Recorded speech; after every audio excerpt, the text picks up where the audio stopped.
বাড়ি বাড়ি ভোট গ্রহণের প্রক্রিয়া চলছে পূর্ব ত্রিপুরা লোকসভা আসনের বিভিন্ন এলাকায়ও।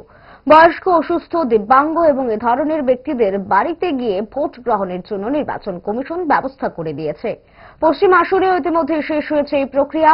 পূর্ব আসনে ভোট হবে 26শে এপ্রিল, তাই সেখানে একটু দেরিতেই এই প্রক্রিয়াগুলো শুরু হয়েছে। বৃহস্পতিবার ভোট কর্মীরা তেলিয়ামুড়া এলাকায় বাড়ি বাড়ি গিয়ে ভোট গ্রহণে গেলে সেখানে 120 বছর বয়সের প্রবীণ লুবি অদেব বর্মা ভোট দিয়ে খুশির হাসি হাসলেন।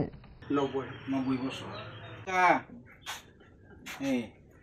nin bung ta mong kha radika de Burma engkai nin kami ni bung khai Sotispara nin umor বছর কোন খা 110 খা। তোমার বয়স কত? 120। আচ্ছা, আমরা এই যে ঘরে ঘরে আয়া ভোট নিছি, তাতে তুমি খুশি তো? খুশি। আমরা ইলেকশন কমিশন অফ ইন্ডিয়া ভারতের নির্বাচন দপ্তরের পক্ষ থেকে আজকে বাড়ি বাড়ি ভোট নিতে আইছি।